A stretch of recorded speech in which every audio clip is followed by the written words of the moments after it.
kitty. You're gonna do that, bro. You need your camera on. Camera's still Camera broke. broken. Camera broken.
Oh,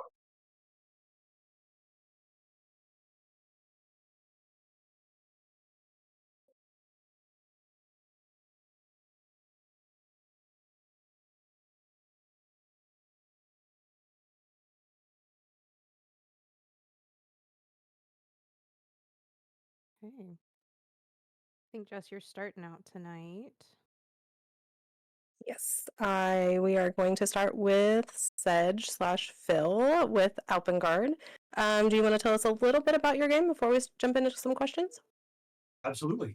Alpengard is a fantasy TTRPG in a similar genre to games like Dungeons and Dragons and Pathfinder and all the things you're familiar with, Dragonbane, that sort of thing.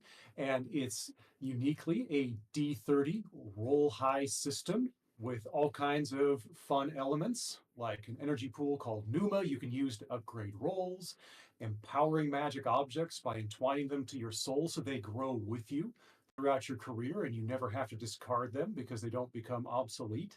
And you can bring all kinds of fun life skills to play, as Tat figured out that, hey, the cook life skill is useful because you can only recharge your Numa each day if you have full nutrition. So if you just killed an ogre and you need to cook up an exotic feast, that cook life skill comes in handy to try to make it palatable.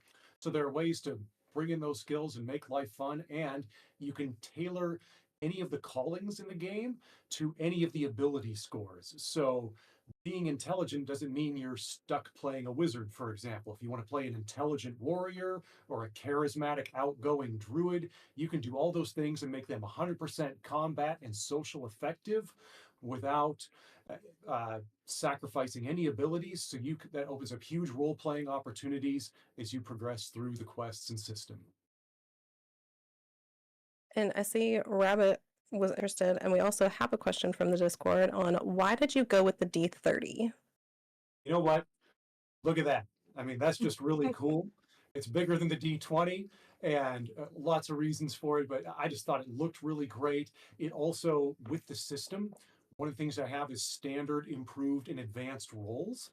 So a standard roll is a D30, add your mods, go for a target number, but you can also burn one Numa. Numa is that energy pool I mentioned. It's a limited number of points, in which case you do 10 plus a D20. So still that 1 through 30 variable range, but you have a nice base of 10. And then the advanced roll is 20 plus a D10.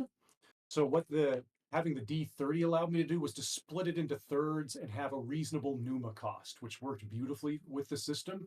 And plus for, fancy pants, statistical style, a D20 is fast. Each of those is a 5% chance, whereas this brings it down even lower to a 3 1/3% chance. So it just creates some fun differentiation, just a little bit more breakup of that percentage scale. It has been fun playing with the D30. Like your system's the only one that I've ever used that in, and it's been fun being able to use that. One other questions we have from Wheeler. What TTRPG systems helped inspire your rule set and the character sheet design? Well, I've played, I mean, I started in the early 1980s when my older brother got me into Dungeons and Dragons, and I progressed from there, played everything from World of Darkness to Alien and all kinds of other systems. So definitely the fantasy TTRPGs had a big impact, and as well as fantasy literature and movies and all kinds of fun influences, even ancient literature like Beowulf. And that drove my love of this genre. And then with the character sheets, I obviously built an entirely new system, and that just helped me. I just wanted to make sure I covered my bases to make them as thorough as possible. Although, if you feel like shelving some of the record keeping, there are certain things you can just not pay as much attention to if you want. So you can be as precise, as crunchy or as squishy as you want with the system. Let's see. He also wants to know if it has a Waffle House yet. I've been trying different waffle combinations on my own, but I keep eating them all. So I just, I mean, they disappear and I forget the recipe, and but the Alpengard waffle chateau is a hope for the future. That would be awesome. Yeah, exactly. That's more plants, though. Ogre meat waffles. Were there any other dice systems and or mechanics that you considered early in development that you decided not to go decided not to go with?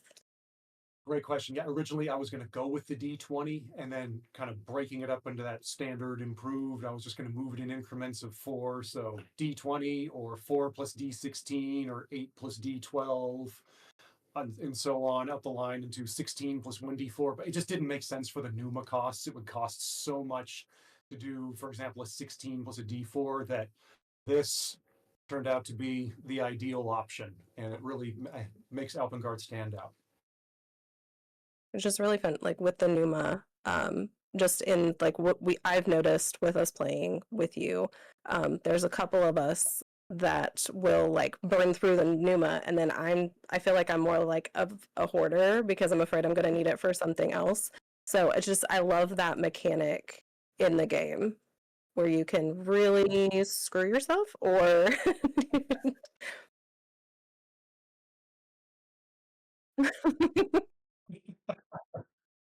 yeah, Glad you're enjoying it. but we might need it later. What inspired you to create Alpengard? Along the line, just again, inspirational love of all things fantasy. And then also, I'd been building worlds for games like D&D along the way, and I really wanted to publish my own. But the reality is whether it was with that or another major gaming company, I have to go to them and try to get them to publish me and pick me out of whatever 100,000 applicants, and it's just probably not going to happen. And then somewhere along the way, hey, it just clicked. Hey, I can make my own entirely new system, and that will allow me to express this creativity, to help connect with other players, to do things that other systems don't do, and help facilitate people having a ball. Your characters are different in your Alpengard system. Can you kind of give us a little bit of a rundown on like what kind of different characters can be created?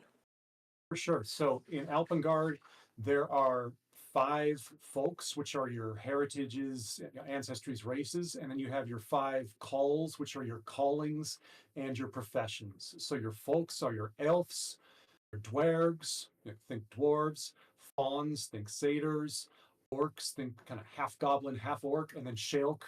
You'll notice the Old English theme here. Shealk is an Old English word that I'm just using for all humans, and there are different ethnicities underneath each umbrella, so you can flesh them out. And then with the 5 calls, which are assaulter, druid, exarch, monk, and wizard, you can, for example, use the assaulter to build anything from a heavily armored samurai to a lightly armored rogue or archer. And with each of those calls, there are different pathways, so you can flesh them out. So, for example, druid, you could take Way of the Oracle, which has environmental or geological powers. You can do Way of the Witch, which is kind of your botanical herbal powers, or Way of the Shaman, which is your animal, bestial, insect powers. So everything comes with that. And as I mentioned earlier, you can make any of the ability scores really combat effective for those callings. And I tailored the powers so that they will play into those ability scores. So, for example, there are assaulter powers that some favor one who has a high glint, which is my charisma score. So that allows you to do leadership, or for someone who has a high smart score, you can boost people's combat abilities by intellectually helping them in combat. So I wanted them all to make sense as they relate to the real world. At the same time, we all have our career goals in life and self-development. And so this allows you to do that in a way that's relatable to the real world, but still filtered through a fantasy setting. And with that setting, what are some of the ideas on like stories and adventures do you imagine like some of your players coming up with when they experience Alpengard? But it provides a whole, epic fantasy. I'm actually calling it stark fantasy, since it takes a stark look at real life. So you can imagine the whole breadth. But one of the things I did was in chapter 13 was provided a specific campaign world that's really well detailed straight out of the gate. It's called the World of the Stone Mirrors, and that's where y'all have been playing in the campaign we're running. And so I gave a rich history and details, specific lands, so that you can create the epic quest, because in the World of the Stone Mirrors, they're literally out, without giving away the farm and giving away everything, because I know I've been throwing some mysteries at you all, but there are literally powerful entities built into the landscape. So if you want to go on an epic quest and enjoy those things, and a confrontation with one of those entities, you can. Or if you want to just do episodic adventures of, hey, we explored the evil crypt and took out the werewolves who were hiding there, you can do that too. Alpengard really does focus on the enrichment of the characters' personalities and capabilities over time. Love that. And so you're not like heavily combat necessarily. Like the combat is fantastic, but in that storytelling as well. Yeah, that's definitely the aim, is to bring both elements. And in terms of achieving balance, it depends on the game master and the party. You can do both. If you want to just do a full dungeon crawl, you can absolutely do that.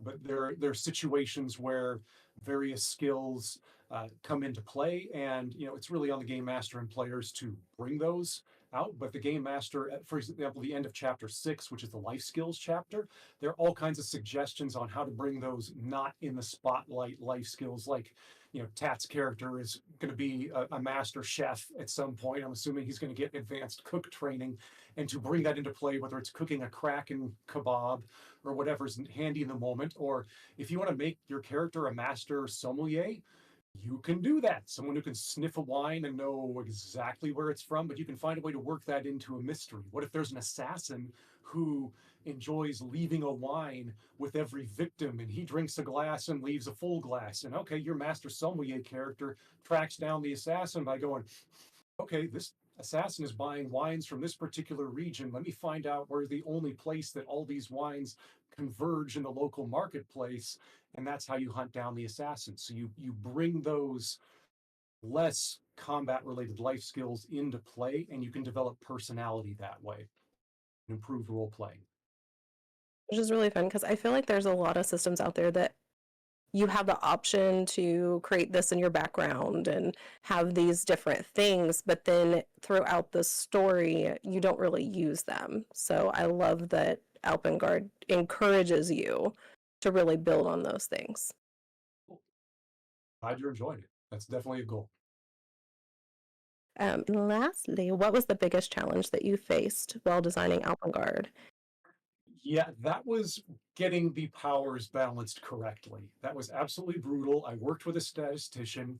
I think just from the past, there were games where you had a runaway horse in the player character party and someone who just overshadowed everyone else. And yeah, maybe things aren't, super balanced in real life, but I mean, you want everyone to feel valuable and that has something to contribute. And so what I worked really hard on was getting the balance right, and that's what my play testers, I developed this since 2011. That's one of the areas where I'm confident the system shined, so that you never feel either overpowered or underpowered, and everybody is bringing something to the table. But most definitely, I had to refine those powers many, many times over. Okay, this one costs 4 Numa. That should probably be 6. And getting that balance right was definitely a huge challenge, for sure. I think and Perseverance just asked in the chat, which I think you kind of touched on. It said, about how long would you say it took you to create the system, and when exactly did you start?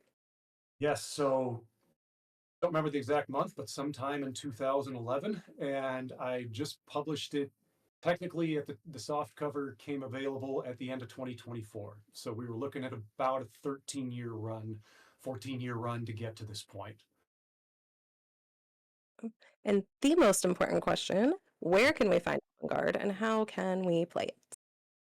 Awesome. So it's available on both DriveThruRPG, the ebook is on there, and on Amazon. If you just type in Alpengard, Alpengard, into Amazon search engine, you'll see the ebook, the soft cover, and the hardcover available there. And there's also a website, alpengard.com, as well as Facebook, YouTube channel. Oh, and thank you to the Talking Crit crew. It's just amazing for playing it. I've been able to, as you know, post episodes on Instagram and on YouTube. So if you want a tutorial about how Alpengard flows, you can see it on there and enjoy the Talking Crit crew interacting with the system and having a ball. It's been so fun. Thank you. Thank you. Did anyone in the group talking have any questions for Alpengard before we moved on? I know we were all kind of trying to let him get his stuff out.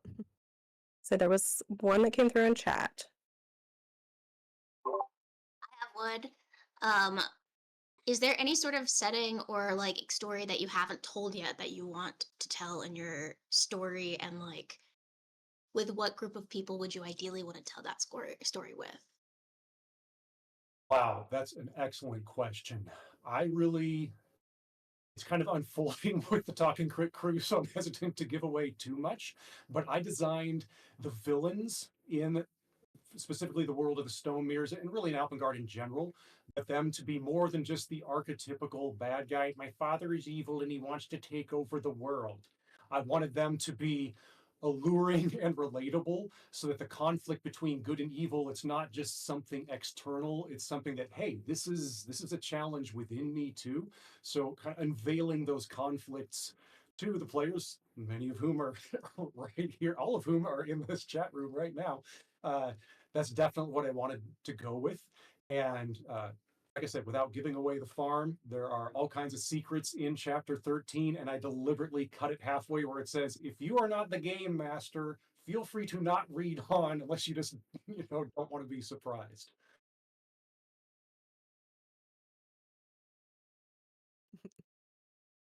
I would love to ask, as someone who is personally working on systems that she hopes to put out at some point, what advice would you have to people who are wanting to like create their own system? And maybe if you could look back at, at the beginning of your journey, something maybe you needed to hear that someone could hear? Yes, definitely be open to feedback and play test, and be willing to dive into the statistics. Emma, I'm so support you. I think that's so amazing that you're building a system. I definitely went through the school of hard knocks to refine Alpengard and get it to where it is. And occasionally people would say, you may not want to hear this, but yeah, this is not working. And I realized that, yeah, okay. And sometimes that would literally have a domino effect throughout the entire system. But you know what? You make the changes. And yes, it takes time, but at the end of the day, it's a better system and you're happier for it.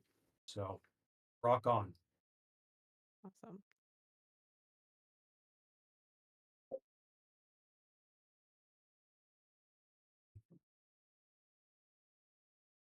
Well, I'm definitely working on the monster book. Oh yeah, this is important. There are all kinds of free resources on alpengard.com. So the crunchiest part of the system is really the character building. So there are pre-generated characters there.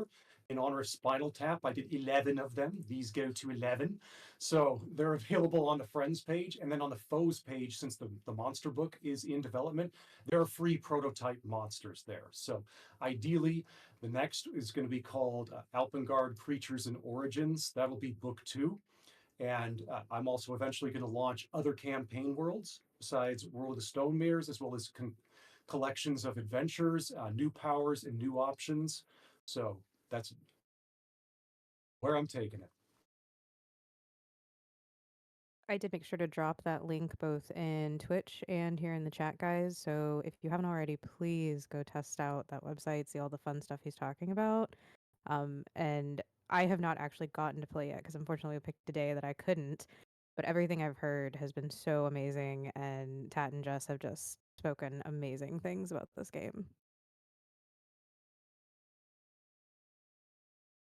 Yes, which is Well, awesome.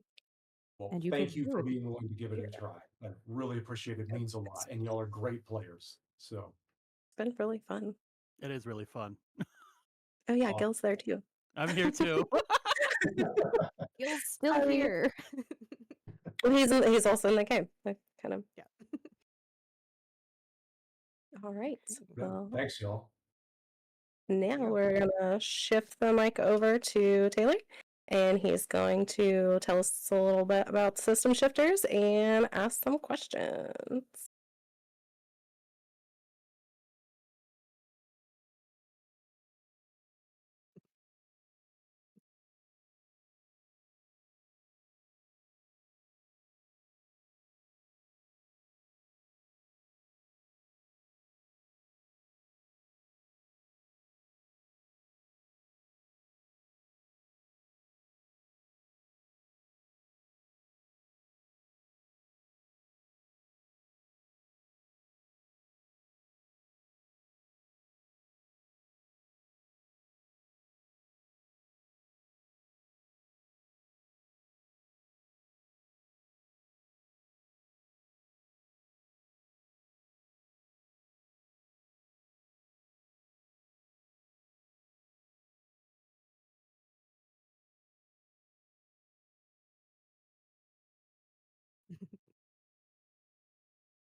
Ooh. Cool. Taylor's been That one pretty will be- tight-lipped about what he's going to run us through. There's been like very Yeah. few hints that he's given us. Um, I personally know about one of them because it's a system I like gifted to him, and I won't spoil too much, but I'm very excited to go into that universe because we get to take some sexy pinup pictures of cryptid monsters, and I'm pretty excited about that.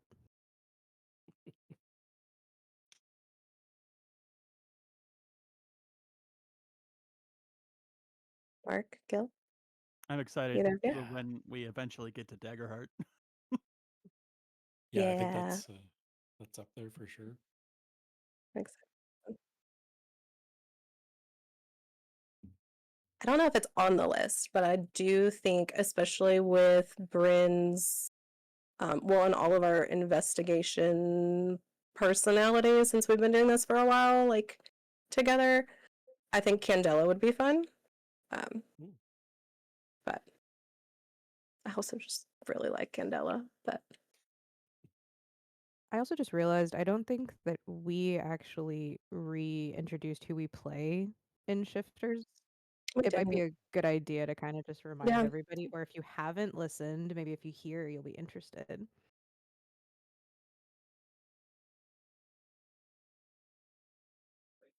I play B. I am the farm girl, kind of resident mom of the group. We are all older teenagers, if you guys haven't watched or listened. So 4 of us are just in our last year of high school, last spring break. And I'm kind of the one that tries to keep the group grounded and take care of everybody.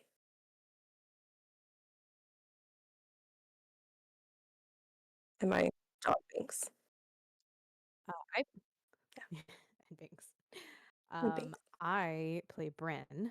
I think Tat in the opening said it the best. She's sort of the wild eye conspiracy theorist. She's always chasing cryptid stories and conspiracies, aliens and whatnot. Especially the Chubby Cabra, which is our small town's local cryptid. A lot of that conspiracy definitely comes from like a place of anxiety, though. We soon find like control in questioning the unknown and finding answers, which has been like super fun to face some of my personal trauma that I didn't realize came out in character. So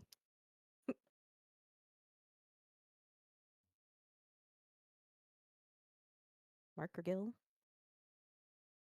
Yeah, I'll go. I'm Mark. I play Grayson, who is a not cowardly, but hesitant mathlete. He's the brains of the operation, but he's a little scaredy cat. So it's been a lot of fun. And I play Oz. I'm Gil, or otherwise known as Seth, that Emma refuses to call me. There's no I Seth. play There's only the Gil. lovable lazy guy with a bad home life.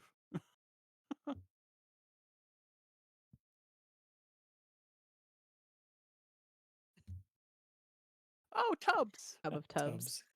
Tubbs. Yeah. You'll have to listen to the first couple episodes to get that joke, guys. Mhm. Dun, dun, dun.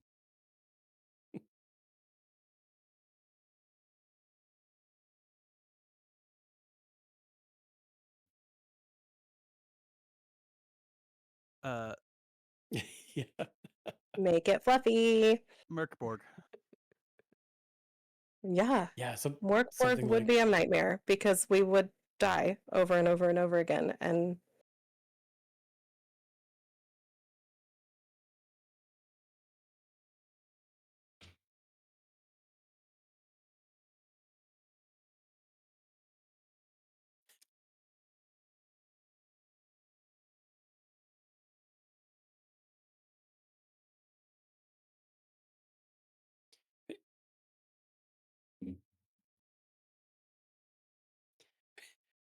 wait, what? What do you mean when? this is not the time to drop that on us. Yeah. Hey, by Hey, the Kat, not way, to pause you, but a couple people are saying that they cannot hear you on our Twitch stream. So yes, your mic's not coming through on Twitch. That's because I'm a big dummy and I had it muted. Well, there you go. Sorry, So Twitch stream. Here I am. you're just gonna have to imagine all of that stuff. So the answers that everybody Um, else gave, I asked questions to. If that helps. yeah. Nightmare for me would be what Gil actually gave you the idea for in chat here, which was coming up with a killer clowns from outer space scenario. And I'm already pretty aware that you're probably going to make that happen, and I hate every bit of that. I think for Grayson, something like Mothership or Alien. I think he's like in universe has like watched the first third of each of those movies and he's like, nope. So yeah, something like that. Whereas Bryn's like, take me to your leader. Right. I don't think that's the kind of alien Ren would want to meet, though. I really don't. Mm-mm. She doesn't know. She's never actually met one. Well, we'll see. We'll see. Another question. Let's this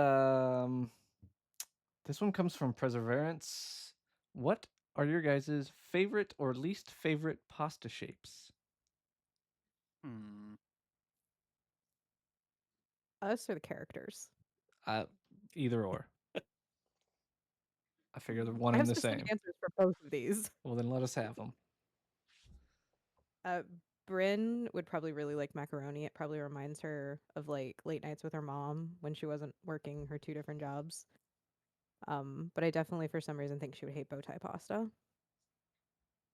But Emma loves like cavatappi, which are like the spiral noodles because they just soak up all the sauce. I like how you actually know the name of it. I just spiral noodles. Yeah, I was just gonna say Spiral, which is B and Jessica's favorite. I think probably for the same reasons that mom always made pasta with those noodles, so it's like a home thing. Oz would like macaroni. I don't think he would be big on linguine. Fun Yeah, I fact, think apparently Joe Grayson's Diabetti hates angel hair, by the way, from the chat. I kind of agree, Joe, because it's too thin. There's Yeah, just not. Yeah, it's spaghetti. too thin. Spaghetti is the perfect thickness for like noodly Yeah. pasta. I think Grayson likes macaroni but dislikes spaghetti because it's hard to twist it up and stuff. I like it, but I think Grayson does not. Makes his brain hurt. It's too much. Like the Yeah, math it's, doesn't. Yeah. it's everywhere. It's just hard to get in a line, you know. I, however, like all. I'm not Ooh. prejudiced against any noodle shapes. They're all my favorite. If I had to pick a particular one, it'd be SpongeBob. It's a good one. We did get one messaged privately as well, and it said that let me make sure I'm reading it correctly. Which other podcast character would you recruit as a shifter and why? Which other podcast character? I'm assuming from anything. Well, of course, any of the dodos are more than welcome to join us. Hey. Hey. I don't know. So I kind of have it set up that we will eventually do guest shifters. And probably after our next arc, I'm even going to introduce maybe guest game masters for certain um, for certain systems. So still kind of workshopping that, but it could happen that way. Binks can come to life. Someone can play my dog. Be Ruh-roh. so fun.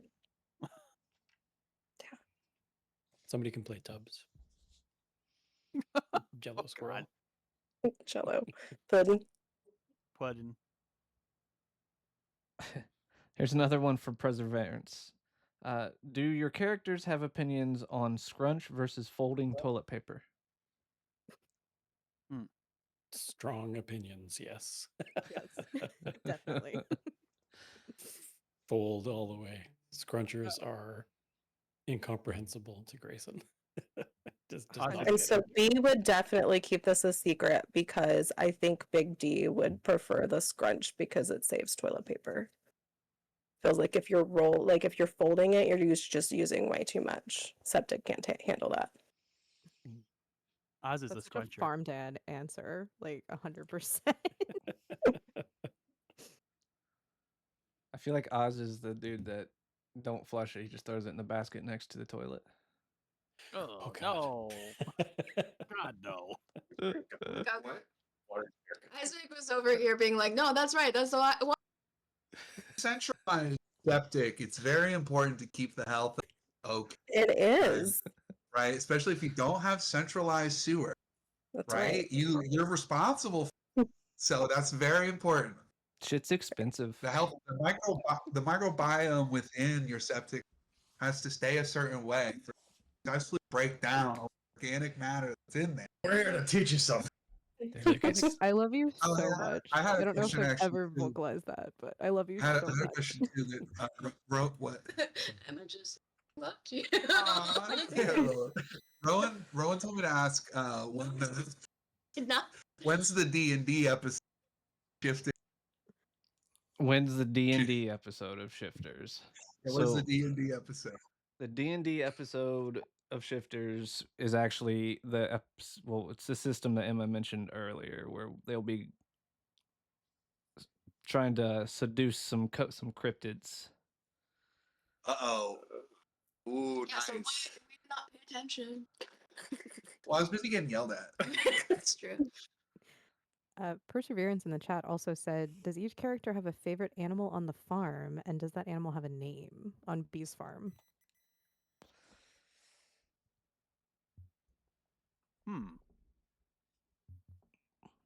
Well, it's mostly I definitely cows. feel.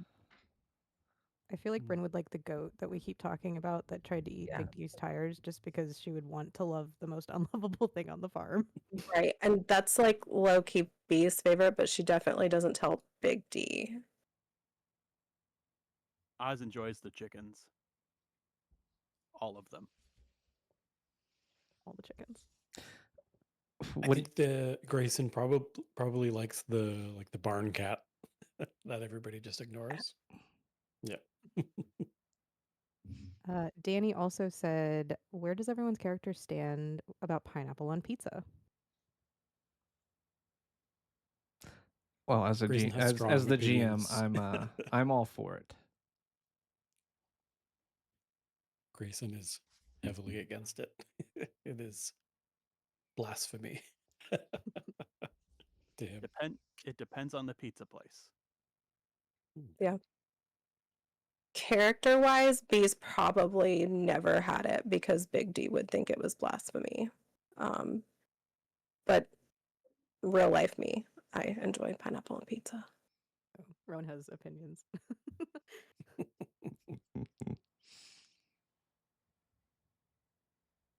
Typing something. Hold on. Bryn, I think would be okay with it, but I think she'd be okay with it because, as we've kind of sort of mentioned, her mom's a single mom and works like 2 or 3 jobs at a time, and pizza was probably a big staple at their house. So probably, yeah, Big D mentioned. That is B's dad, if we haven't clarified that. Yes. Even though there's plenty of times in the podcast so far that it has been taken way out of context. Who are you kidding? You did that shit on purpose. I didn't. Well, I'm gonna go ahead and ask, Very- what's the real reason you named your dad Big D?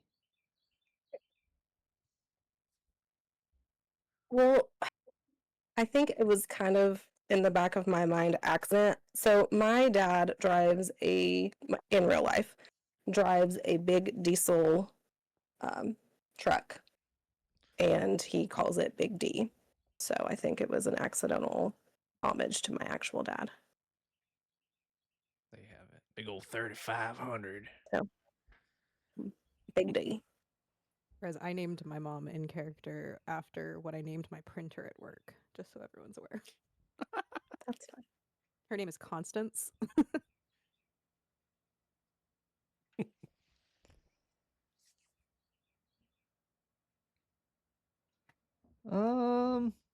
Well, here's a fun one that came in through a text message. Who's your favorite person to game with, and why is it Kelly?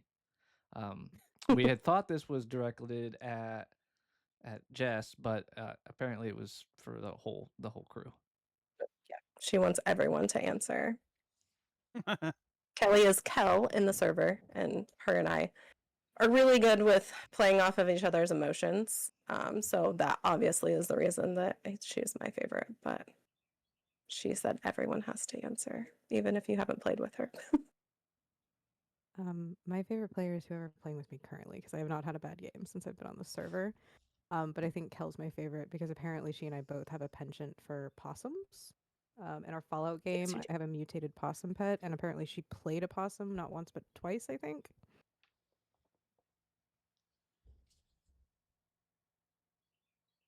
Yeah, my favorite, I don't know. Sounds like a cop out, but it's for real. Everybody that I've played with here, it's great. Especially Kel, because even though I've never played with her, it's the that anticipation. It's really just it's got it for me. I have no favorites. Y'all are great. Equally. I don't want to start a war. Well, not giving a reason probably started one. Just saying. Dun, dun, dun.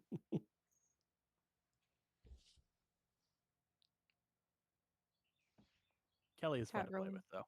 Rowan sent a really good one I did want you to ask, and it's just because I want to know the other answers for no other reason. But it was if your character had a cell phone, what would their ringtone be? Oh, And yeah. I'm determined that Bryn either has the Space Invaders theme or like the Galaga theme, like something to do with that. I think Grayson has that like default 90s Nokia, like for sure. And I'll be sure to clip that, so now we can all have that as our own ringtone. Yeah. Yeah, thank you. Yeah, that'll be great. That It's on section the right internet there. forever. Yeah.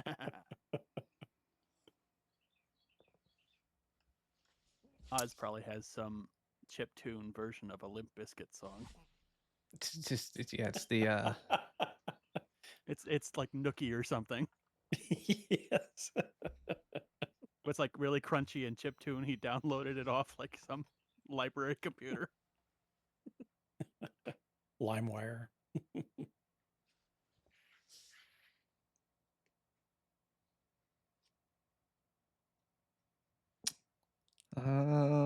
Any of you guys have any other questions for us? Rowan also just answered if we ship any of our characters, and I'm quite sure they ask because they know I do. So there's been some rumblings of some ships happening that we all kind of saw, but yeah, I think so. It's going to happen. Nothing official yet. So just for the record, Mark and I have never had a conversation about this, but we just like at one point in a game, at some point we like made eye contact and just had this whole mental conversation, I'm telling you.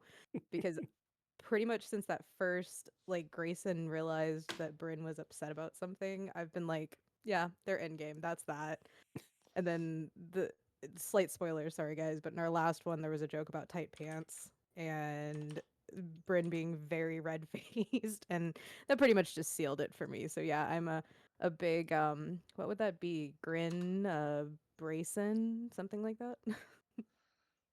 Brayson. Bryson. Gray Bryn? That's cute. Gray no. Yep. I wasn't gonna name any names, but I mean, y'all just added yourselves. So We're online gamers, we have no shame. No, none whatsoever.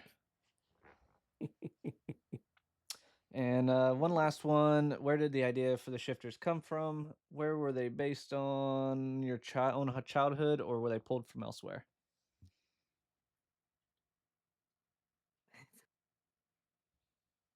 I think like anything, it's a little bit of all of those things, right? I think I was thinking about this quite. I saw it somewhere on the Discord, and I was thinking about it earlier. And I saw an interview like more than a year ago. I think it was with like Brennan Lee Mulligan and Abria Iyengar and stuff. They were talking about this, how like a character that you play is sort of like a stained glass window. You're like shining through it, so it's like aspects of your personality kind of shine through and stuff that you want to investigate or whatever. Anyway, I really like the analogy. So I think it's a little bit of both stuff. Like Grayson is um, a lot like the way I was when I was his age, and also a lot different. So just fun to play around with some of those things. So a little bit of all of that. mine's the same. I mean, grew up in a very, very small town, and had multiple animals and things, and enjoyed that part, and so that was easy to relate to. But then I was also kind of a little bit of Bryn too, so I think that makes it easy for our characters to have like that relationship because I see a little of me in her too. Yeah. Oz is just me if I grew up in the 90s.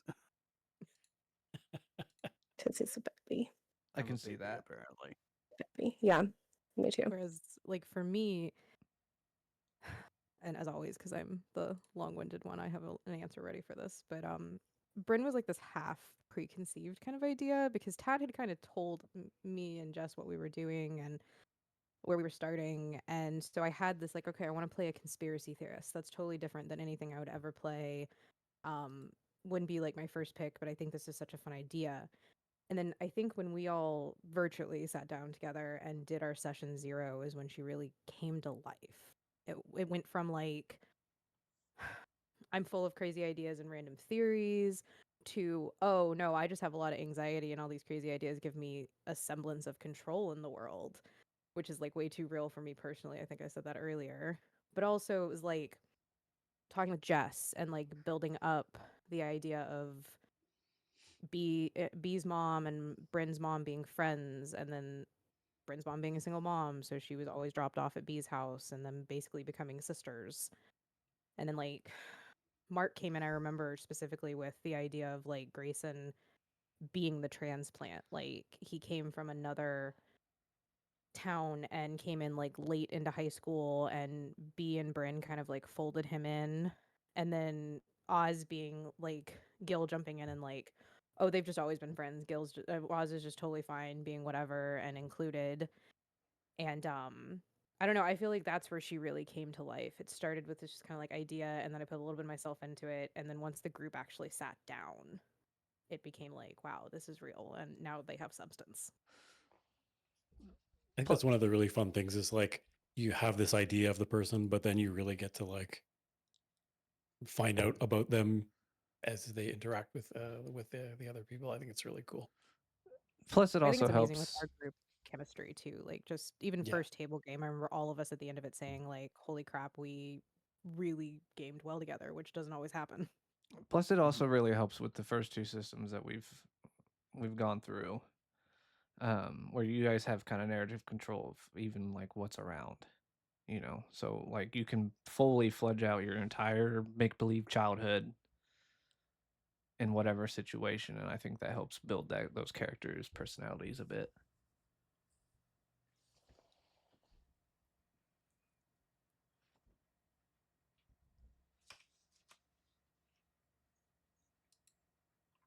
Rowan, to answer your question, Bees is the ex-spouse. And her last name's Which is also always Fox. a problem So with Bryn's. yeah, I feel like we probably watch it together.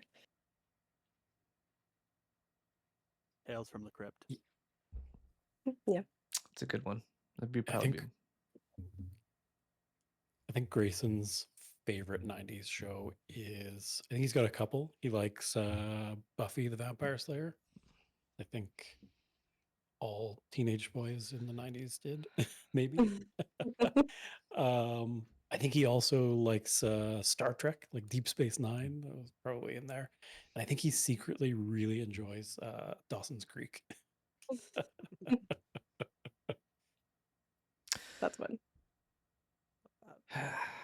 So I totally probably would have hung out with Grayson in the 90s. Does Grayson have a Dawson's Creek Trapper Keeper? I don't think so. He doesn't want to get called out on it.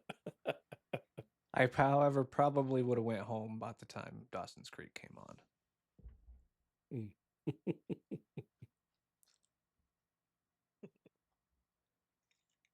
Dawson season 9 underrated, IAB said.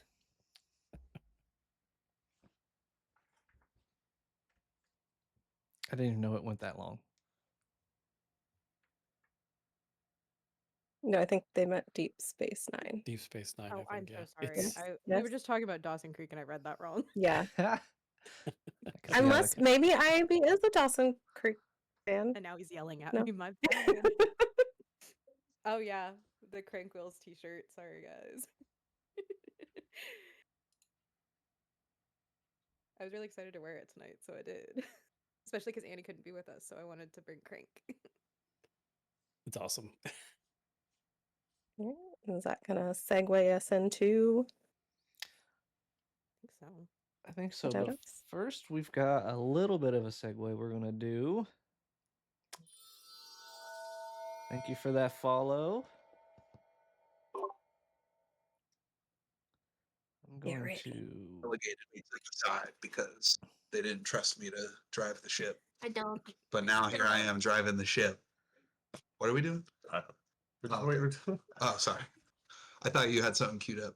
I do. It's this. Well, hey. That was such a tease, Tad. There it goes. It just froze.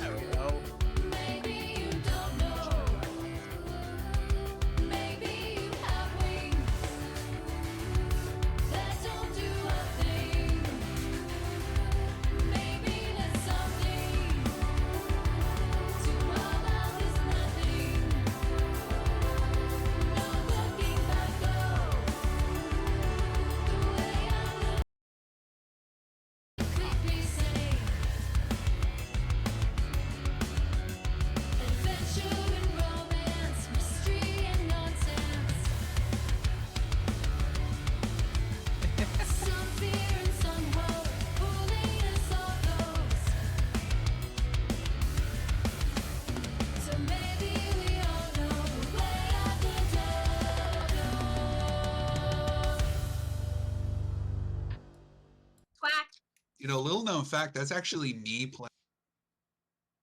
Oh no, you cut out. You're playing what? He didn't play No, anything. no, no. I have a running joke where I just tell people that I'm responsible for everything in the podcast. So I like to tell people, in fact, I play all the instruments in that song, actually. Nice. But that's not the case. I did not do that. But who would know any different? Right? That's true. You wouldn't know exactly. Yeah. That's why whenever my partner has like a thing that I do, I just introduce myself, because most people like aren't call you out.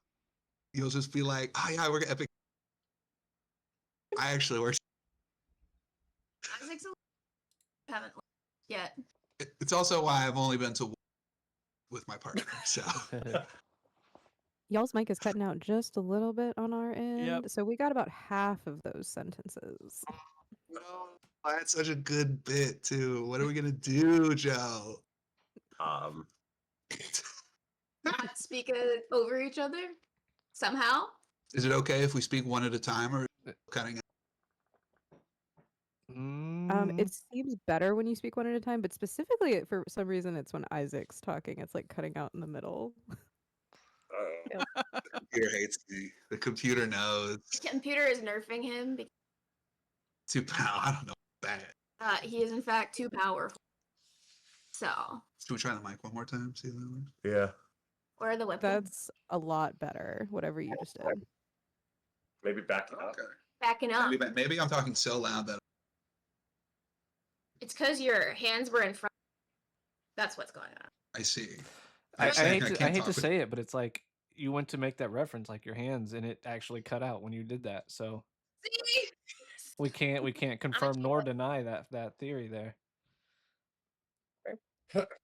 Sit on your hands. Hey everybody, it's me, Handless Isaac, here to answer questions. Can you talk without your hands? I don't know that I can. We'll find out. I'm gonna hold this beer and just pretend that this is a mic. Non-sponsored beverage. I must say, I've been loving how you guys are just holding like their little precious cups. We're not sponsored. We're not sponsored yet. Corona. That's right. Um, Anheuser-Busch. If you're looking for this episode of Dodoborne brought to you by a tall, cold Coors Light. Coors? We don't like Coors. No. Oh, do we not like Coors? Don't like What Coors. do we like? Red Oak? When you think Right on the s- Dodoborne, you think Bush Light. I don't know about you, but when me and the boys are hanging out out in the country while we're hunting, I like to drink a tall. I'm not. Okay. When I drink, no, when I please drink finish, Busch Isaac. Light, I listen to Dodoborne. So if you were wondering if we are the way that we are on the mics, this is seconds. Unfiltered. Oh my goodness. Should we introduce ourselves? Yeah. Hi, my name's Annie Hawthorne. On the podcast. Hi, I'm actually Annie Hawthorne, and I play Crank on Dodoborne. Actually, I'm Annie Hawk. And I play Crank on Dodoborne. Very good. But Rowan, Isaac, and Joe Yeah. can't be here. So Yeah. because they're sick. R.I.P. RIP. Oops, all cranks. We're all cranks. No, I am Rowan Collins. I play what do I play? Oh, Pistachio Droop on Dodoborne. I'm Joe Diamity. I play Cappy on Dodoborne. Hi, and I'm Isaac Allen. Yeah, I'm a good friend and the person currently sitting on his hand so that the mic will work. Segueing a little bit, because we started to talk about it and then we all got super distracted, which is just how I see this entire thing going. But we had quite a few people wanting to know what's up with that sweet, sweet intro, guys. Is there like some lore you can give us? I mean, I don't know about lore. So a theme song is very important to me. So when we decided that we were going to do a show, it was really important that we had a theme song. I'll be honest. There's shows that I ended up being good shows that I probably watched because of the theme song. And so it was really important to me that it was a theme song that like I would like and that I would enjoy. And I also wanted a theme song. When we wrote it, we hadn't really done that much of the show, so it wasn't like we really knew where it was going. I wanted this I wanted something that would kind of work kind of no matter what direction it went in. And really all I had to go on it had a name. Rowan was going to turn into a dodo. So I don't know. I also like tying the absurd or goofy to something real. So when I wrote it, I decided that kind of like that idea of being a dodo could sort of be like being, the human experience overall, and just kind of like what that might be like going through and the uncertainty of every day. And yeah, so I came up with the lyrics and then convinced my wife Carmen, who's actually here. Joe's wife. She wants to just pop in and say hi. Hey. Hey. Hi, bye. Convinced her Bye, to Carmen. sing it, and then I had a buddy who I actually do drum, but I can't do a lot of the song. And so I have a buddy that has just always been very, very skilled musically, and I kind of just sent him the lyrics and what I was thinking, and said, rip it, and he kind of did it, and it was great. But I actually do have a clip of, I'm sure, like most people, my idea driving in the shower, or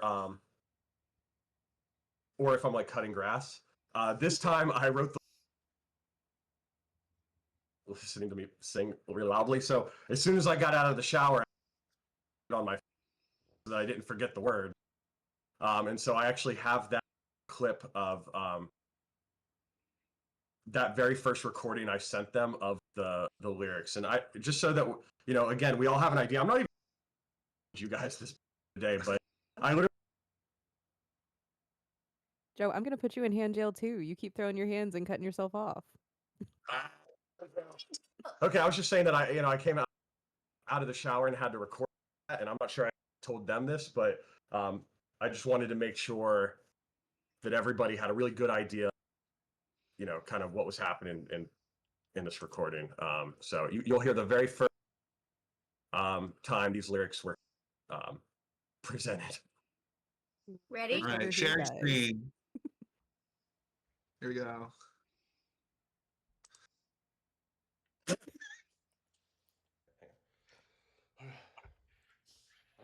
Breath work. Okay, for this one, take two.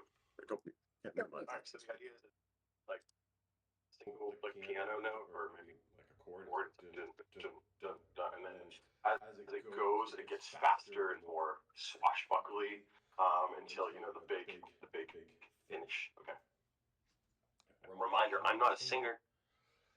If you're a dodo, maybe you don't know. Maybe you have wings that don't do a thing. Maybe there's something to all of this nothing. No looking back though, the way of the dodo. But if we can be brave, extinction could be sane. Adventure and romance, mystery and nonsense. Some fear and some hope, pulling us all close, so maybe we all know the way of the dodo. And then like squawk. That was As someone awesome. who has an uncle who so has good. a vocal master's, that was actually really good, just for the record. Nice. Joe can't take compliments. Yeah, Don't try sorry. to So It doesn't know chat what to do. compliments for Joe. Joe intro for Dodo win. Joe's not going to be doing. That's why Carmen can sing so well, and so she always really wanted to be a singer, I think, when she was a kid, and then she figured out that she has the worst stage fright on the planet. So like this was really just kind of like sing for a couple hours. And we kind of had like a click track in her ear at the metronome that we knew we needed it. And I knew we were in a good spot because he met me and said, I'm having the most fun with this I've had. And it's making me do the Robert De Niro. Keep doing it. Keep talking. Okay, Keep talking. that's all. It's just making him do the like the stink face because it's just he was vibing with it so much. So I knew we were in good hands there. I think the only thing about the intro that makes me sad, and it makes sense because you said it was before you guys had really recorded much, but where it says some fear, some hope, I really want it to say, and a soft of rope. Oh, yeah, that would have been good. We hadn't made that joke yet. Yeah, that was Yeah. well before that joke. Speaking of well before, it's a good little kind of segue into, we have from Muscles on Discord, hopes and dreams for your character's future. And then also, if you could have made one different choice with your character during the first season, what would you change? Good question. Oh God. Hopes and dreams for Pistachio that they end up okay after everything. That they go to therapy. No, I think Pistachio. I think um, I want them to make it to the end and like actually get the chance to like become a doctor or like kind of get through. Obviously, the last season was a little traumatic for them. So I want them to still keep their like gung ho spirit and get to accomplish some cool things. And that's what I have hopes for Pistachio. I don't think I actually have a choice in this season that I regret. And I'll leave it there because I'm Tom Holland. Don't know what you're talking about. Isaac. Yeah, Joe, what about you? What's hopes and dreams for Cappy? For Cappy. Oh, actually, before we go to you, what's a choice you would have made different? Did you answer that question? I did. Never mind. Which Go. is not at season 1. Oh, that's true. Yeah. For Cappy, I don't know. I just want Cappy to. I want Cappy to be happy one day. I want Cappy to figure out the shit he has going on and come out a better Furbolg at the end of the day. As far as a different choice from season 1,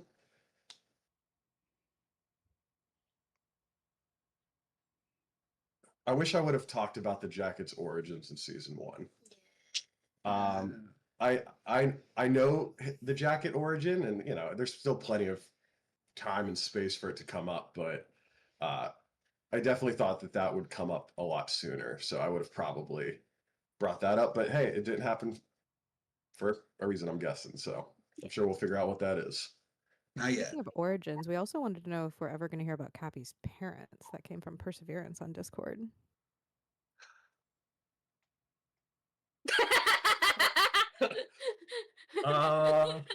Maybe. Yeah, that's the Who answer. knows? Who knows? I eyeball emoji. Eyeball emoji. I will say, to give a more satisfying answer, really on the question of backstories and how they are incorporated, all 3 of my players gave me some amount of backstory of varying lengths. Now obviously, the system of Daggerheart kind of pushes forward a lot more collaborative story building right at the outset. You create connections between your characters, kind of like just establishing known relationships, because as any of us who have played this game or taken an improv class know, starting out your characters kind of already knowing each other is a lot easier to work with than coming in just as strangers. So Cappy has given me some information about his family and my tendencies as a GM is to find ways to incorporate pieces of backstory into the narrative in a way that trying to be as least contrived as possible, and not shunting them in there in a way that feels unnecessary, but more planting seeds of where they are and seeing how the character responds. Because that way I'm more putting it in Joe's hands, how exactly he wants to deal with that. A great example is there was a story, there was a character I had in the past who they had a lot going on in their backstory. They had a lot going on. Their partner died in a huge explosion and got trapped in a gem after being revived into a completely different person. And they also had a disability where they didn't have legs, and they also were adopted, and their biological family was like in the woods somewhere. And they had an adopted family where one of them was missing. So there's a lot happening there. And as a GM reading this, these 10 paragraphs worth of backstory, you have to make a choice sometimes on like, all right, well, we're not getting to all of these things. And so pretty much the way that I handled that was I created opportunities in the story for us to take those threads and go that way.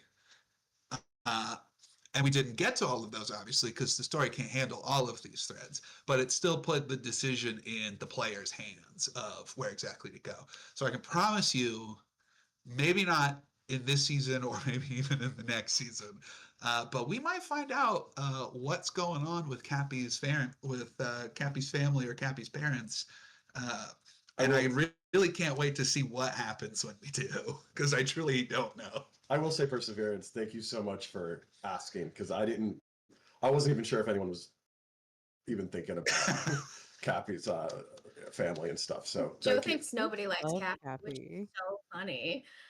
I'm like, Joe is like, nobody loves Cappy. I'm like, okay. Cappy's a bad guy. No, he's not. I'm Sometimes. Sir, have you seen my Doodle pages and how many Cappies ends up on there? Like, Your Doodles. I love them so much. Isaac, you already answered some of this, but Muscles also asked, what goes into your preparation for each session and how far ahead do you plan?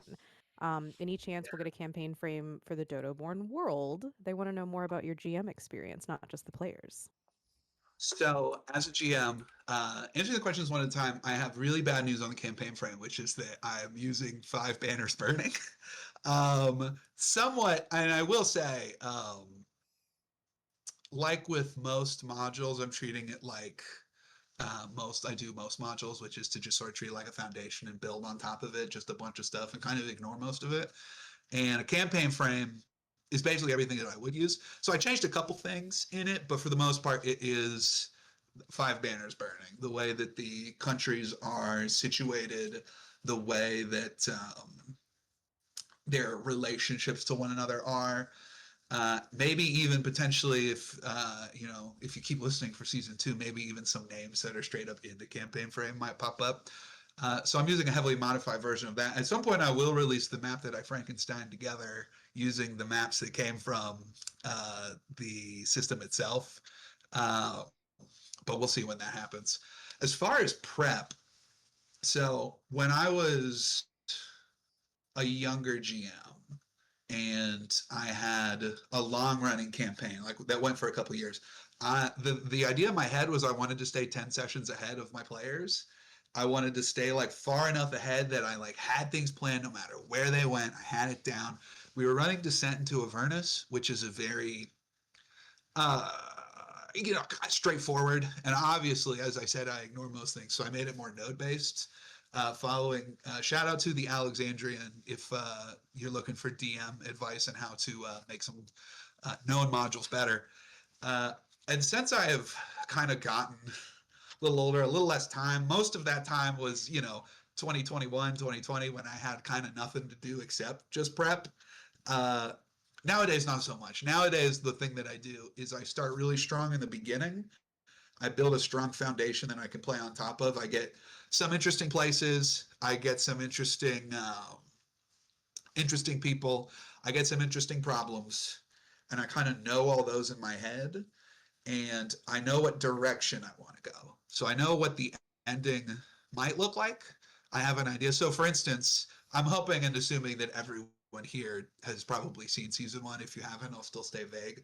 The big event that happens at the end of season 1, from the jump, I knew that's what was going to happen.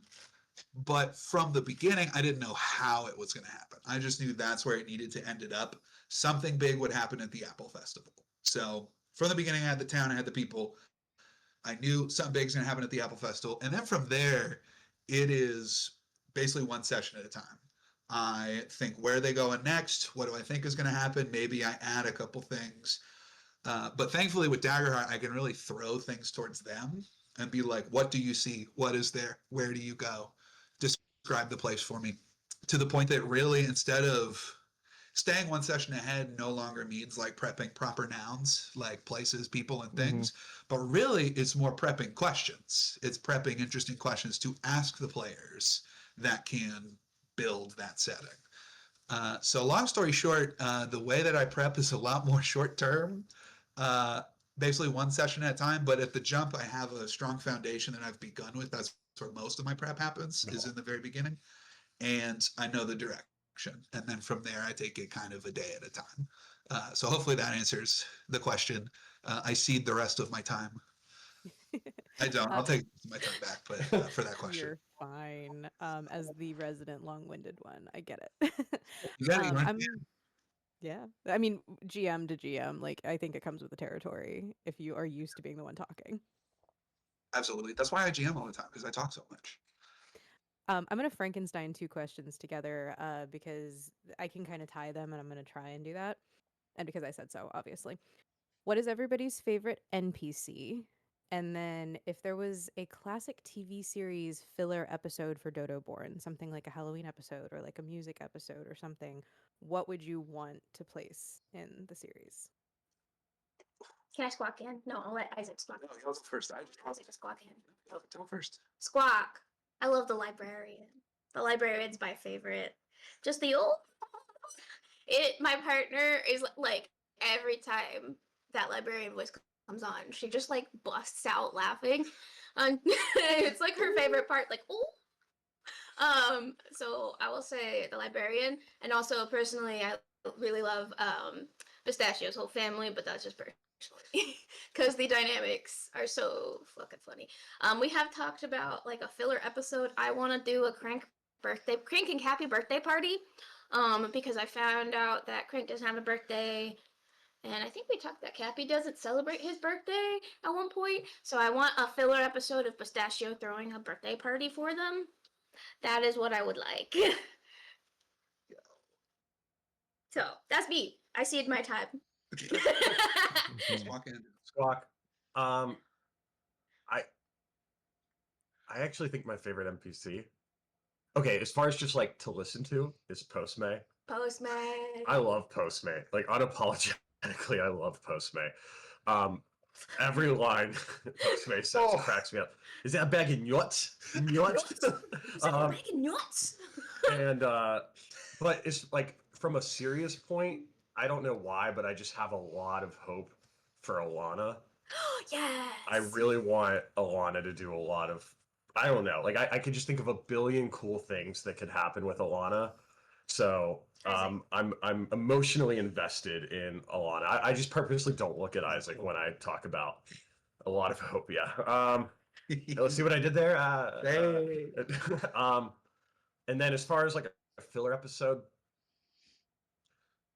I really like, sometimes they're hit or miss, but the Bob's Burgers, like once a season, where they're all like sitting around telling different stories in various genres.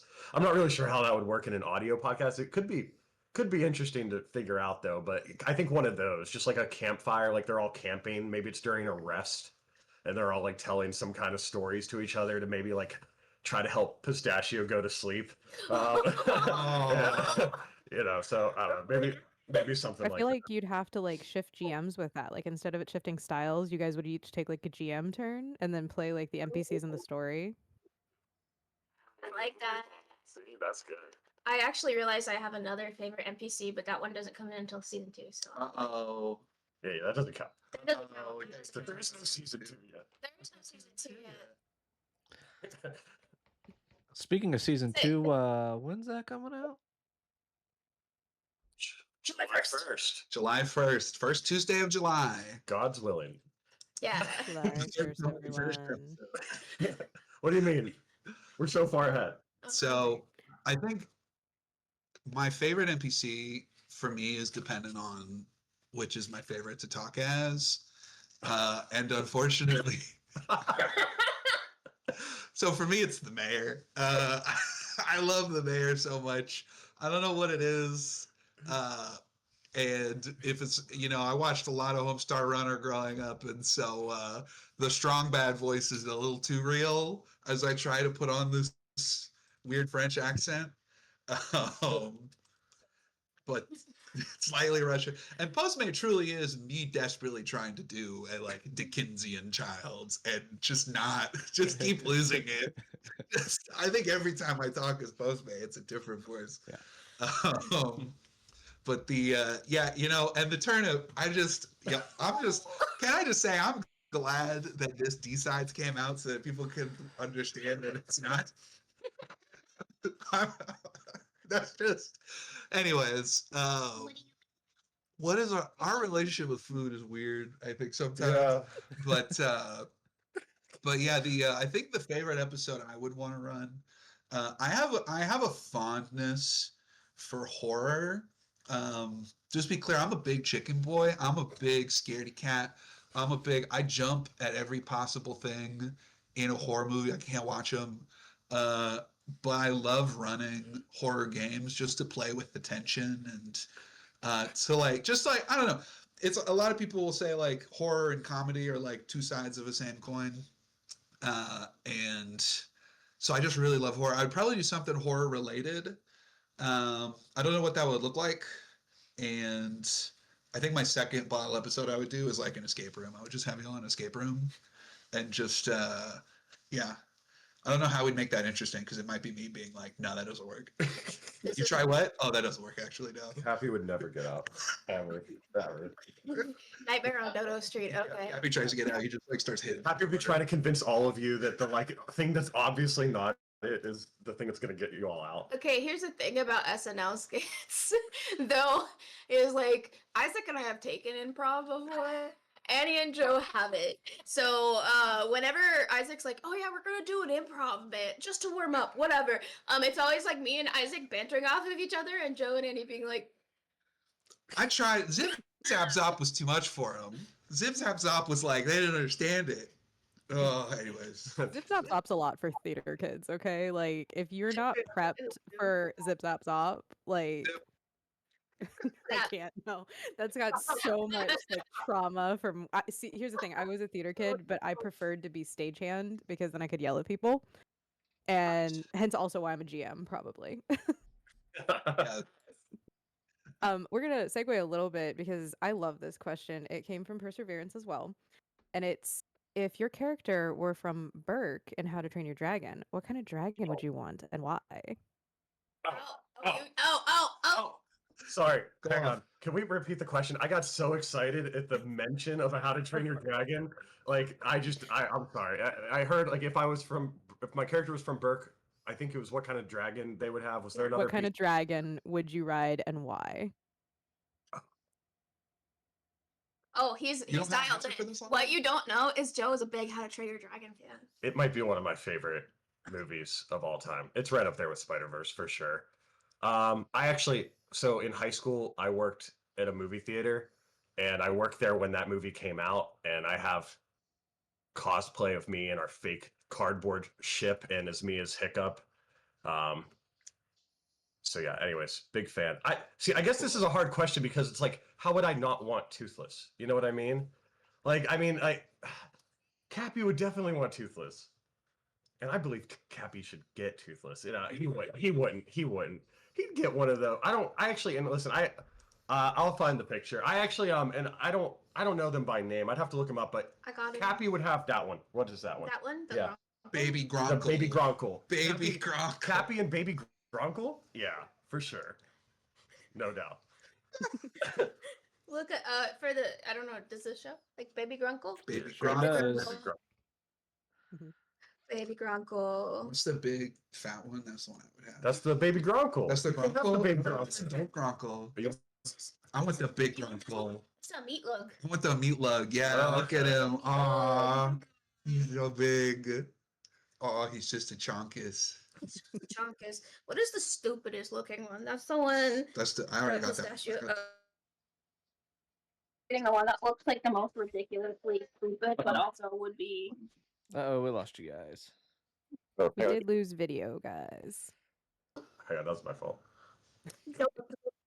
No, That was, it goes that, to you. was, that was my fault. I was trying to get on it on my phone so I could send a picture of that of my music. touching And, stuff. I'm not gonna touch.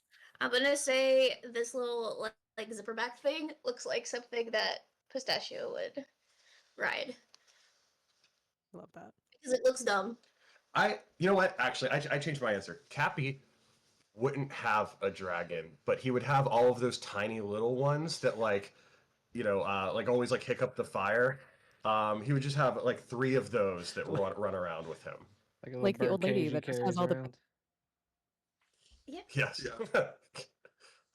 Oh my goodness. I love that. I absolutely love that. As a fellow dragon lover, and Joe, I just think we're friends at this point because between Spider-Verse and How to Train Your Dragon, I don't know.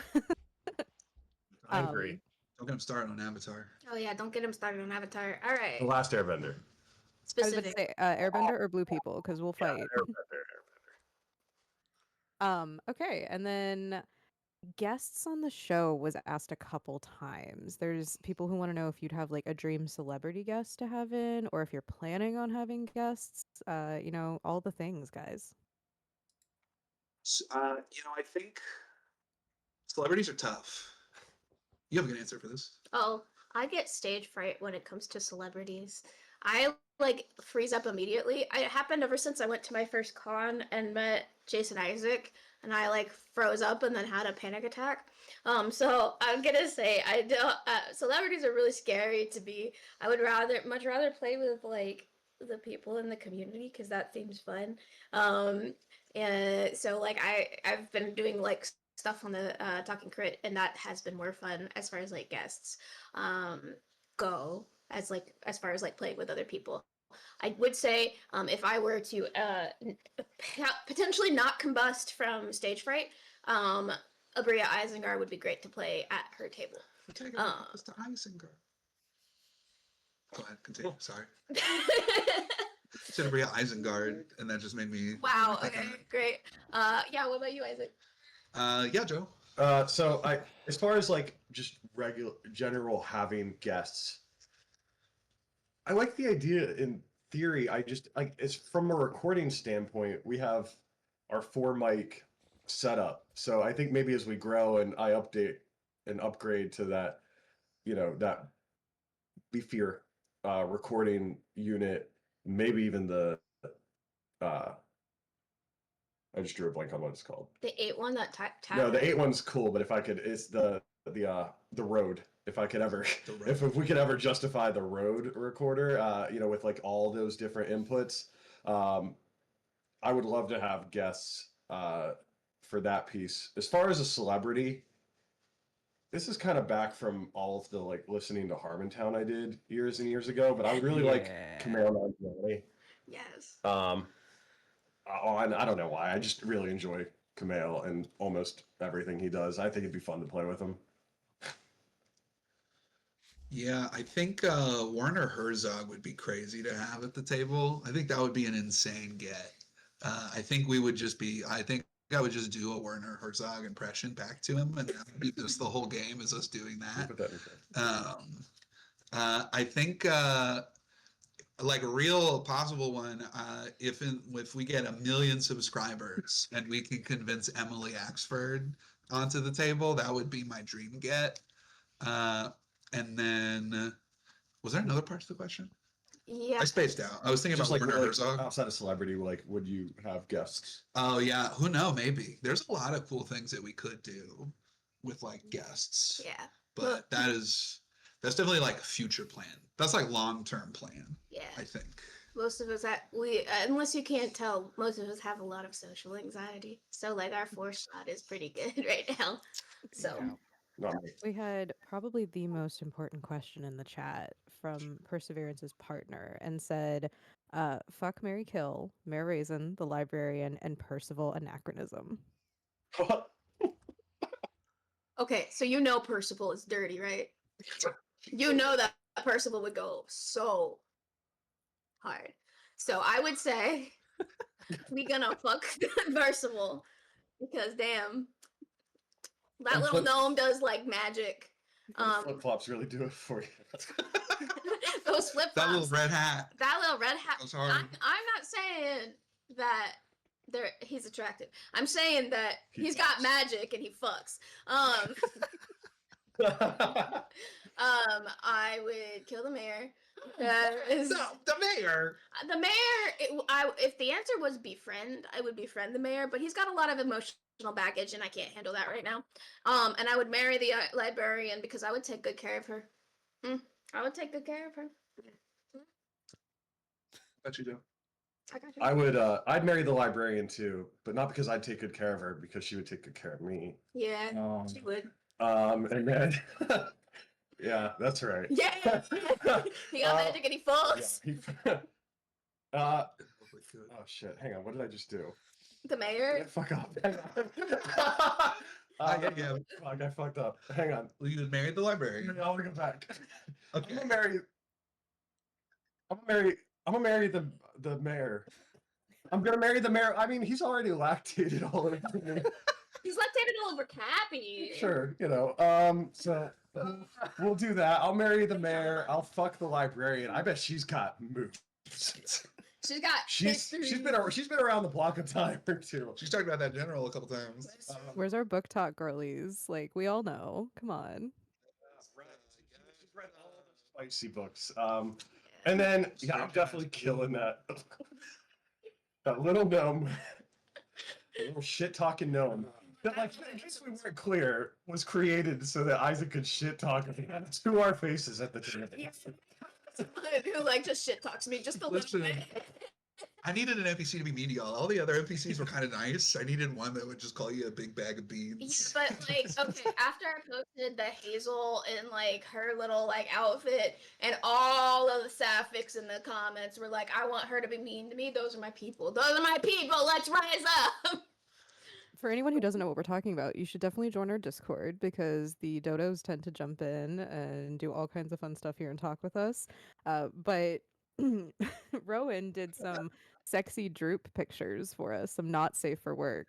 I'm still petitioning for a full calendar, by the way, because certain heathens are asking me. I'm heathens. Yes. I guess I'm stuck in a position where I have to marry Percival, kill the librarian, and fuck the mayor. No, you don't. So I guess I'm the position I'm in. I have to take the third leg of the stool. What? I guess that's what I have, because it has to be different. Yeah, It has to be different. So I guess that's what I would do. Is it? See, the trouble is they're all my Oh my god. favorites. Yes. They're all my people. And so I love them all equally, except I love the mayor just a little more because I love talking as him. I'm here for the droop sonas. If you all want to make droop sonas, let's go. We love. Did you have ears? Yeah, I have yours. I didn't notice the ears until just now. Joe just thinks my ears are normally like this. Those big ears. Who's to say they're not? Who's to say they're not fawn? More like. Anyways. Moving on.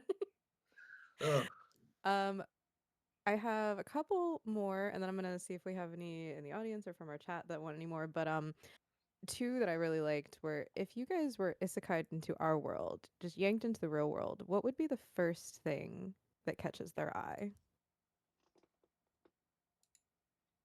Got it. I went first the whole time. Got it. It's true. Okay, your turn, Joe.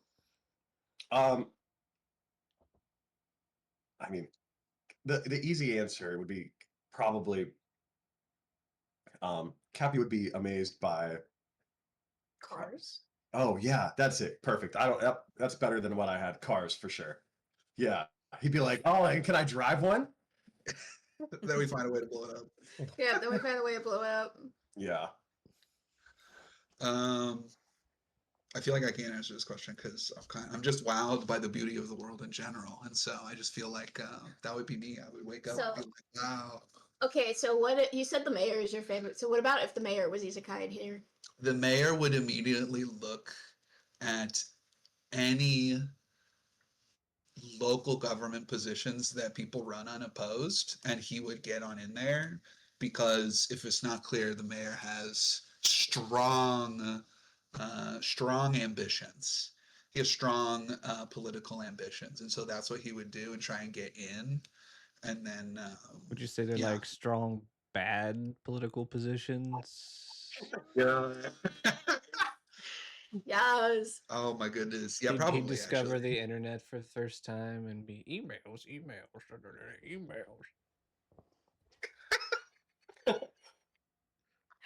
Anyway. Do you know how few people I talk to know Lone Star Runner? This is so great. I'm so happy. I think Pistachio would be too busy being anxious about everything and figuring out where everybody is to be wowed about stuff that they would end up in a hospital and then be wowed about technology in a hospital. I think that's what's gonna happen. They'd walk up and be like, "Oh, so you have insurance, right?" You'd say, "What's And then that?" they'd be like, And then "What's insurance? I thought you just take care of people. That's what I thought, doctor." And then they would just have a bad time. They would not like being isekai here. Yeah, but if you handed one of us real world people a handful of gold, we're probably going to take care of you. Yes. Yes. That's right. All I got is this gold. Oh my goodness. What is How this many paper? handfuls? How many handfuls? 2 pistachio-sized handfuls. They're like So not very much. Not very, No. very small. Very small.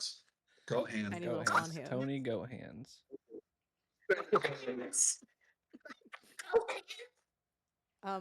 From Toth on Discord, we also have what's the best apple fritter recipe? That's a great question. I'm a terrible cook and baker, and I'm not good. Yeah, I don't think any of us actually. Carmen, do you have an apple fritter recipe? Yeah, Carmen, do you have an apple fritter recipe? My wife's an incredible baker. Have you made an apple fritter? I have not, but I have a recipe for it. She has a recipe. Got a recipe. You should go and run it. It's actually from the Great British Baking Show. Show. No, it's Yeah. No soggy bottoms. All right, we'll drop Buttery it in the biscuit chat. base. So the answer is Carmen's apple fritters, obviously. It's apple fritters. There it is. Or Harper's, to be honest. I would have gotten so many points if I would have thought of that. Okay. Well, that's most of the questions I have. I do know that we had a couple that were directed at Annie, but she was unable to join us this evening. So please send our love to her, and we missed her. Does anyone either in the chat or anyone here want to ask anything? We do have Annie's answers if you guys want them. Oh, we would love to hear those. So one of the questions was if Annie could pick the color of Crank's eyes when they glow, or like when they go into battle mode, I think, what would they be?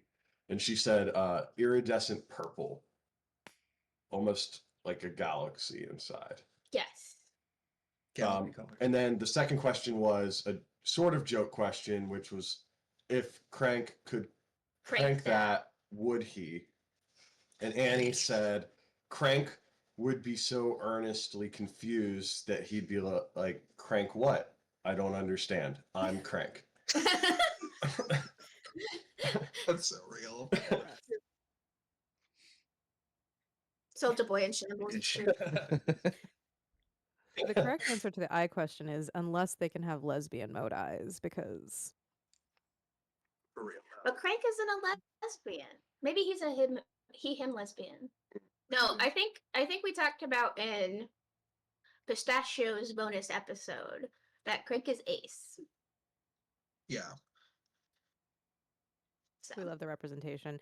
That actually brings up a question from me to you guys, which is I really appreciate all the representation that you guys bring and that the podcast brings, especially as someone who like very recently was comfortable to come into a lot of their identities and things. How does that feel for you guys to be able to like present that and get such a good reception? Why are you looking at me? I think. Oh wait, because I'm the double trouble. We just got a half trouble and a no. Wow. Wow. Wow. It's a double. Isaac, you are valid. You are valid. I was saying gender and sexuality is what I meant. No, continue. Okay. I don't know. I feel like I'm in general pretty authentically myself, but I think I have talked about before that pistachio was like being non-binary was actually when I came out the first time was to the people at the table with pistachio. We started talking and I was like, yep. And my pronouns are they, them. And I think everyone looked at me and they're like, all right, we're doing it. And it's been kind of cool just to be like authentically myself in somewhere. And like have that, people see it and like don't question it and like just embrace it. And that I think it, there's something to being authentically yourself that feels very empowering, especially in our world where things are bad. And yeah, so I'm gonna say good. Good. What about you, Isaac? Being authentically bi. I mean, I get to live out my theory within fantasy that everyone is just bisexual until otherwise stated, and so that's true about all characters in the story. But I don't know. It's both like the almost the toughest time and yet the best time to have such what I would say is like a very affirming, very like I don't know, gay podcast as far as D&D because like really of like famous big D&D podcasts, big TTRPG podcasts, like I don't think there's really any that are I would say as LGBTQ as ours as far as like I don't know, not to say that we're like the number one or the best, but it's just I haven't seen that in my past of listening and watching. But it feels just like such a natural thing to do, just because like I don't know, that's just who I am. Those are my sensibilities, and so I don't know. It's easy. I don't know. It's an interesting question. One that I obviously haven't really thought too much about either. It's almost like we're on Schitt's Creek. You know how Schitt's Creek has a thing where like they just don't write homophobia into the world because it's a world that doesn't exist. It's like we're so authentically like in it. There's like the only homophobia that exists is Mr. Apple people. Yeah. That's it. Can the token straight go? Yeah. Pot dancing? Yeah. Yeah, of course. I know this isn't probably like the most. Valentino. Thank you.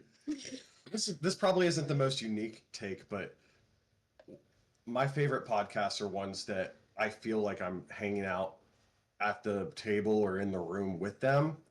And so I just can't imagine doing anything where I wouldn't want anyone to feel like they couldn't be sitting there with us.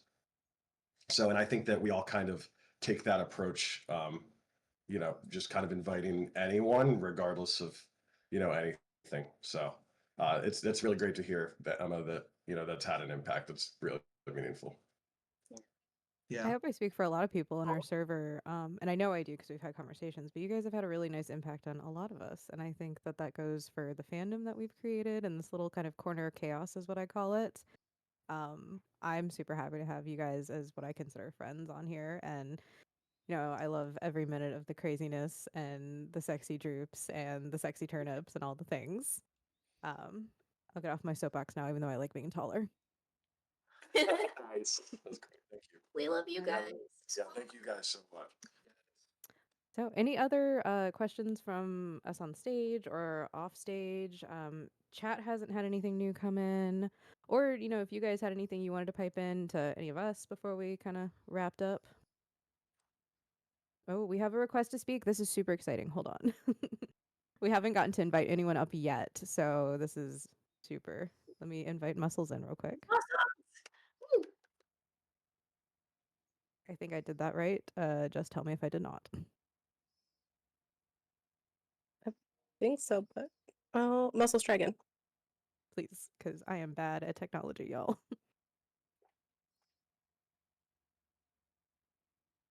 There you are. Testing 1, 2, 3. Can you guys hear me? Hear you loud and clear, good buddy.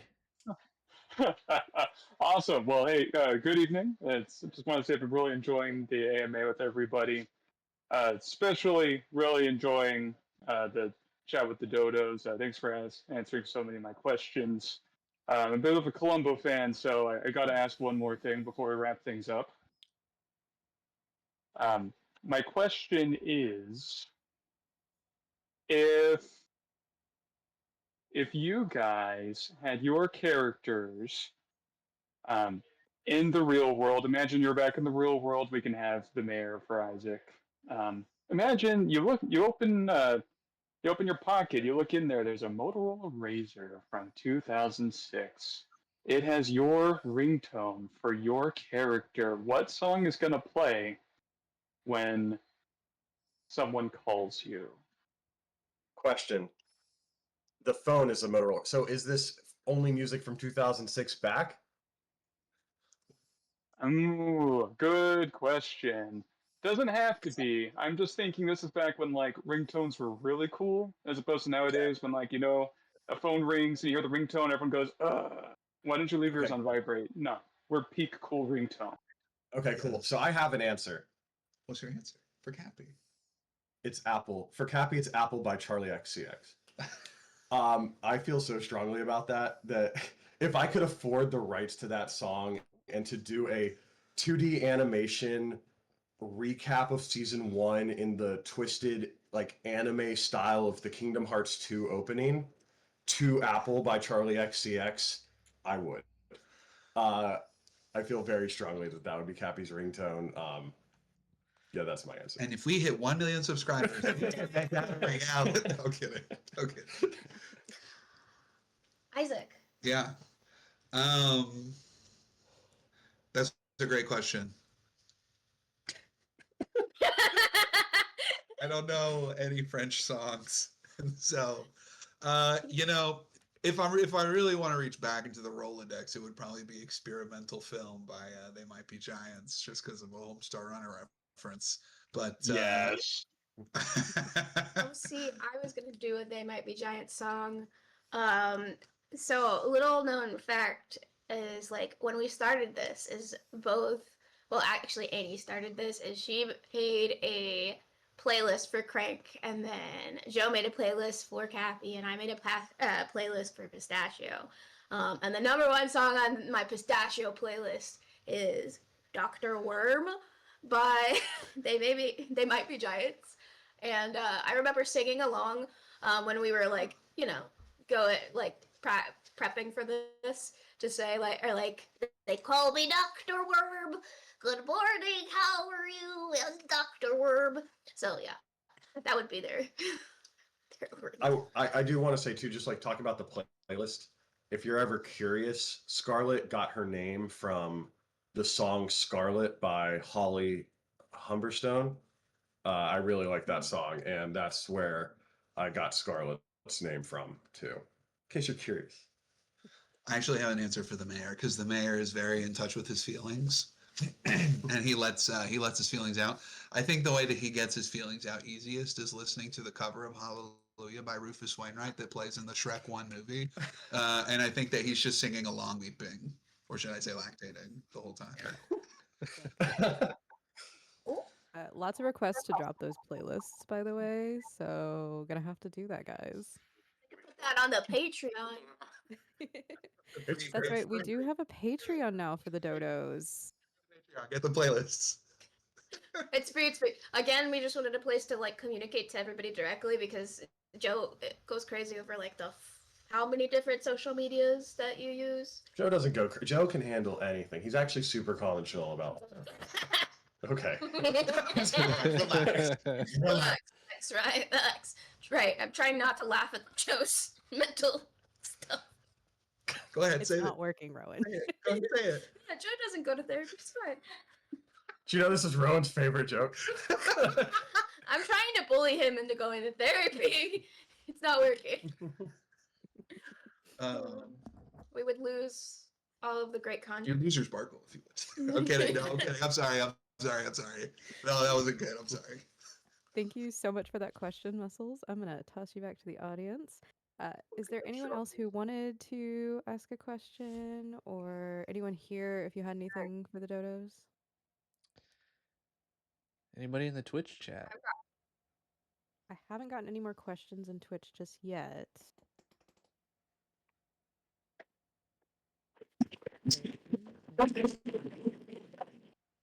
Got a slight echo. Well, what about you guys, dodos? Anything else you have for us before we sign off?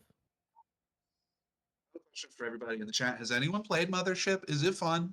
Because I've heard a lot about it, and it was brought up earlier, and I thought about asking that question, and then I forgot until just now. So, has anyone here played Mothership, and is it really good? Yeah, it's fun. It's very fun. Nice. Does it play different than like Call of Cthulhu / Delta Green? Yes, it does. Nice. It's way simpler.